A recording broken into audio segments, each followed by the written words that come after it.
Bom dia, pessoal.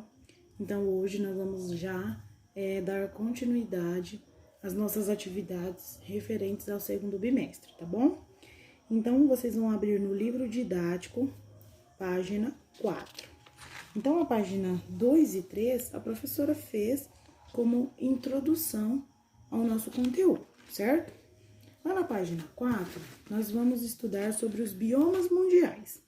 Mas antes de falar sobre esses biomas, nós vamos fazer o Organize as Ideias da página 4, tá?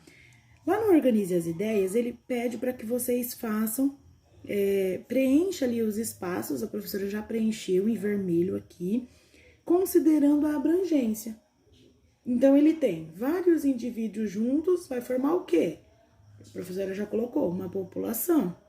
Várias populações, ou seja, de diferentes animais, formam uma comunidade. Essa comunidade, envolvida com os fatores bióticos e abióticos, formam um ecossistema. O ecossistema, influenciado pela temperatura, pelo clima, pelo solo, a altitude, forma o bioma. E todos os biomas do mundo junto formam nossa biosfera, tá bom? Então, completem aí na página 4 o nosso Organize as Ideias.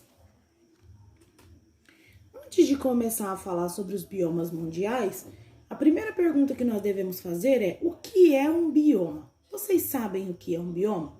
Um bioma é uma unidade biológica ou espaço geográfico cujas características específicas são definidas pelo clima, pelo solo, pela temperatura, como a professora já falou, pela altitude, ou seja, se o lugar é muito alto, se o lugar é muito baixo, e várias outras características, tá? Então, são essas características que vão definir como o espaço geográfico ou aquela região é. Isso é um bioma, ok? Na página 4, nós temos ainda aí para vocês podem analisar no livro de vocês, os principais biomas da Terra.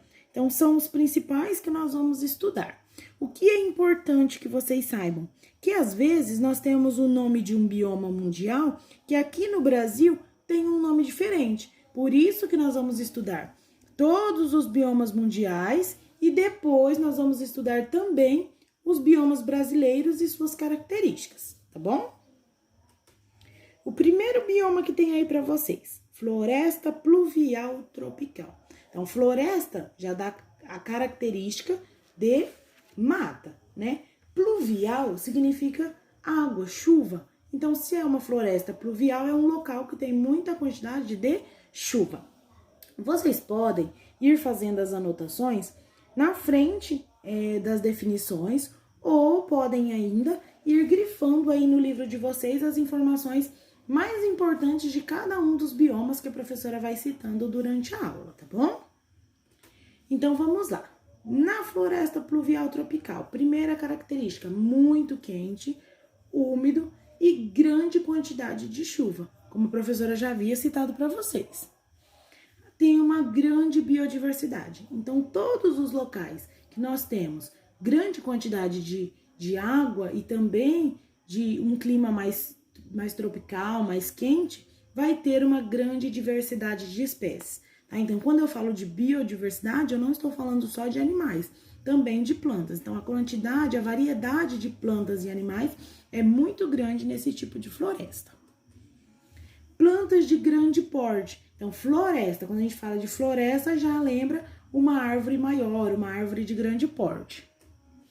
Olha só o exemplo. No Brasil, um exemplo de floresta pluvial tropical é a floresta amazônica, tá? Então, ele coloca aí para vocês que no Brasil, a nossa correspondente de floresta pluvial tropical é a floresta amazônica, tá bom?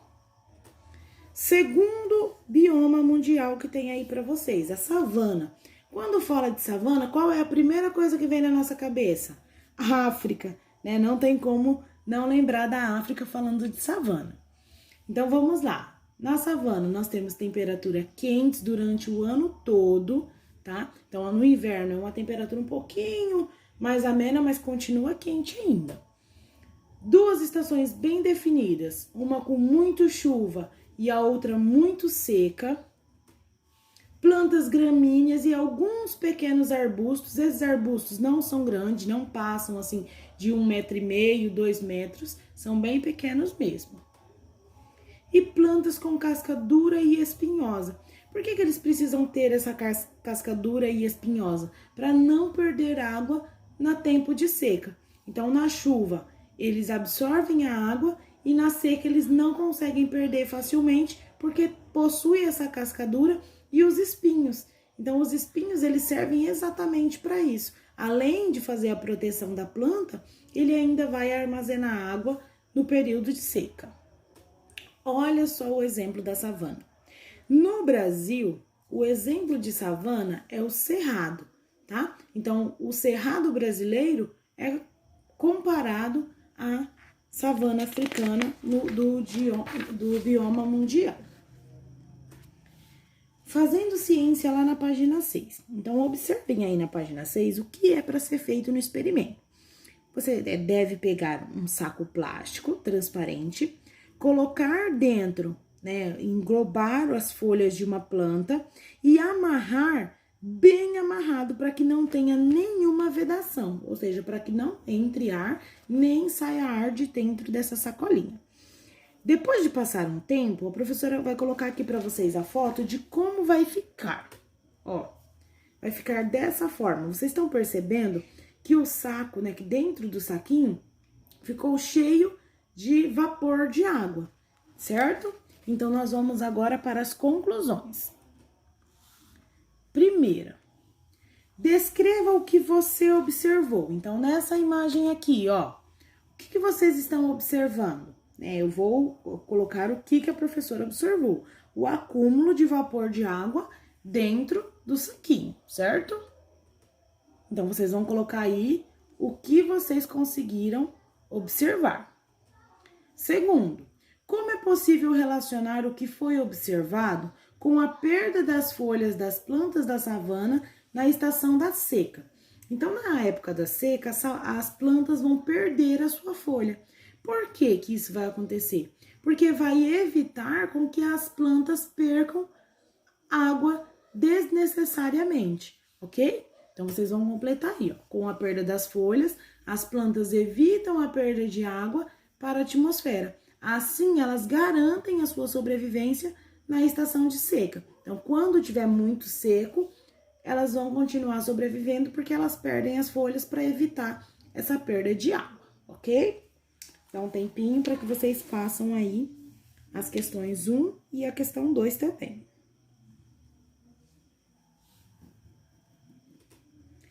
O próximo bioma, deserto subtropical. Então, fala de deserto, a primeira coisa que todo mundo pensa. Um local só areia, não tem vegetação, muito calor. E é exatamente essas características. Então, as chuvas no deserto, elas são muito raras. E as temperaturas durante o dia são muito altas. Ao contrário, durante a noite, as temperaturas são muito baixas, tá? Professora, por que acontece isso? Porque a areia, ela consegue absorver a temperatura muito rápido, mas ela também consegue liberar essa temperatura que ela absorveu. Por isso que no deserto, de dia, é muito frio e à noite, de dia é muito quente, e à noite é muito frio. O solo seco e pouca fertilidade, ou seja, é difícil encontrar realmente grande quantidade de plantas nessa região. Os animais têm hábito noturno, exatamente porque durante o dia é muito quente e eles não conseguem ficar ali no ambiente, tá? Um exemplo do deserto aí subtropical. Então, como a professora falou, em alguns locais ainda podemos encontrar alguns tipos de árvores, como cactos e uma vegetação mais rasteira. Mas outros locais é totalmente deserto, só areia e nós não conseguimos encontrar nenhuma vegetação, tá bom? Campos e bosques. Temperaturas baixas no inverno e temperaturas altas no verão. Também pode ser conhecido como pradaria, lá na região da América do Norte, pampas aqui no sul da América do Sul e o estepe na Ásia, tá? Então, os campos e bosques também podem ser chamados de pradarias, pampas e estepe. Qual é o tipo de vegetação? Plantas gramíneas e também pequenos arbustos, tá bom? Olha lá uma imagem mostrando, aqui no Brasil, os pampas são representados lá no sul do Rio Grande do Sul, tá? Nós temos uma pequena região ali que é determinado pelo pampa. Floresta saxonal temperada. Quais são as características? Ela é predominante lá no hemisfério norte. Professora, por que ela é predominante lá? Porque ela tem verões quentes e úmidos e invernos com dias curtos e também tem a ocorrência de neve. Então, como aqui na nossa região é muito difícil nós termos essa ocorrência de neve e os nossos invernos não são tão curtos assim nos dias, nós não temos esse tipo de floresta aqui na nossa região. Muitas espécies de animais fazem o processo de hibernação. Por que eles hibernam? Porque o inverno é muito frio. Então, como tem neve e muito frio, eles fazem esse processo de hibernação para acabar não morrendo pela falta de alimento. Olha um exemplo da floresta saxonal temperada. Floresta pluvial. Então, de novo, quando nós falamos em pluvial é porque ela tem grande quantidade disponível de água. Então, onde que nós encontramos? Principalmente na América do Norte. As árvores são de grande porte, então toda vez que nós falamos em floresta, nós relacionamos árvores grandes, ok? Existe uma árvore lá, a sequoia, ela tem mais de 100 metros, né? Pode chegar ali a 100 metros de altura. E as árvores, elas não vão perder as suas folhas.